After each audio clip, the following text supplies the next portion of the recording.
देखिए, देश की जनता ने एक बार फिर से नरेंद्र मोदी जी को और उनकी पार्टी को, भाजपा को, देश की बागडोर संभाली। लेकिन कुछ चीज़ें थी जो चुनाव के दौरान भी थी और देश की जनता के जहन में थी। विपक्ष, कांग्रेस पार्टी सबसे बड़ी विपक्षी दल है देश के अंदर। चुनाव के दौरान भी और लगातार हमारे जो नेता हैं राहुल गांधी जी, हर वर्ग के मुद्दों को सरकार के सामने से उठाते हैं। पार्लियामेंट के अंदर भी, पार्लियामेंट के बाहर भी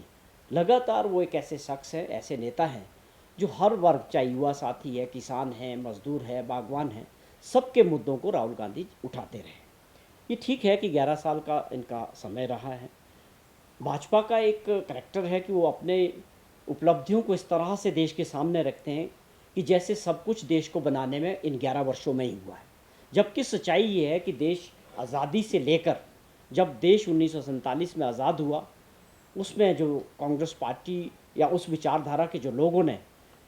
और उसके बाद देश को जहाँ पर छोड़ के गए थे अंग्रेज़, एक सुई तक नहीं बनती थी इस देश में। तो वो एक सफ़र था, वो उस वक़्त के सरकारों ने आगे किया और देश बहुत आगे पहुंचा। लेकिन उन चीज़ों को आज इग्नोर किया जा रहा है कि जो फाउंडेशंस उस वक़्त आज़ादी के बाद सरकारों ने रखी थी, वही चीज़ आगे बढ़ी है। आज प्रश्न है, जो नरेंद्र मोदी जी ने 2014 में लोगों से वादे किए थे, चाहे युवा साथियों से 2 करोड़ लोगों को रोज़गार देने की बात हुई थी, या लोगों के खाते में पैसे लाने की बात हुई थी,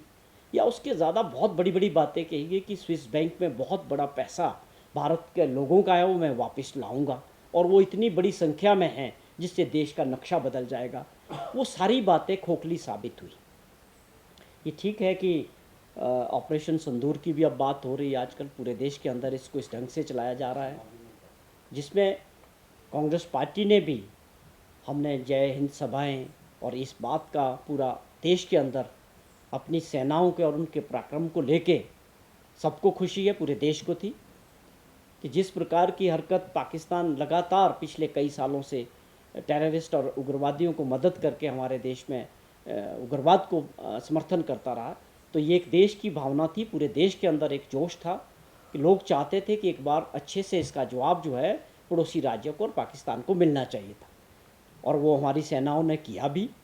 और अच्छा एक पराक्रम दिखाया। जब हम एक निर्णायक स्थिति में हो सकते थे और दुर्भाग्यपूर्ण उसमें जिस प्रकार की परिस्थितियां बनी और जो क्लेम किए गए, अमेरिका के राष्ट्रपति द्वारा लगातार ये क्लेम किया जा रहा है कि मैंने मध्यस्थता करते हुए और इस युद्ध को जो है युद्ध विराम जो है किया है, उसमें मैंने अपने अधिकारों का यूज़ करते हुए कि दोनों को ये कहा कि हमारे से अगर आपको बिजनेस करना है तो आपको ये युद्ध समाप्त करना पड़ेगा। अगर वो बात सही है और बार बार वो रिपीट कर रहे हैं हर प्लेटफॉर्म पे डोनाल्ड ट्रंप साहब,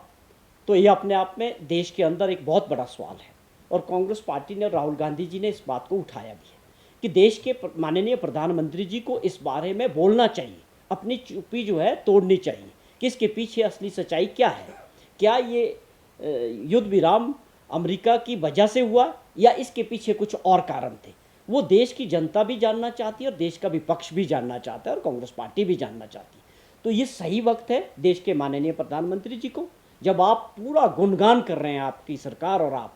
कि ऐसा लगता है कि एक वक्त तो ऐसा दिखाते हैं कि प्रधानमंत्री जी को कई जगह ऐसे कटआउट लगाए गए, उनको आर्मी की वर्दी में दिखाया गया और उसके ऊपर हेडिंग दिखाया गया कि ऑपरेशन संदूर के ये हीरो है। ये अपने आप में बहुत प्रश्न चिन्ह है कि जो काम, जो पराक्रम हमारी फौजों ने किया, तीनों सेना के अंगों ने किया, उस पर किसी को संदेह नहीं, और हमें खुशी भी है उस बात की। लेकिन आप इसका इस तरह राजनीतिकरण करके इसका श्रेय लेने के लिए जो पूरे देश के अंदर होड़ लगी है, वो अपने आप में दुर्भाग्यपूर्ण है। बजाय इसके कि आपको उसकी सही जानकारी देश की जनता को देनी चाहिए कि एकदम से जो है 4 दिनों में ही युद्ध क्यों रुक गया, जब एक मौका था कि पाकिस्तान को एक बार सबक सिखाने का और देश की जनता भी उसके लिए तैयार थी। तो ये कुछ प्रश्न हैं, 11 साल कंप्लीट करने के बाद देश की जनता के इसके सवाल, इसके जवाब जो है माननीय प्रधानमंत्री जी को देने चाहिए।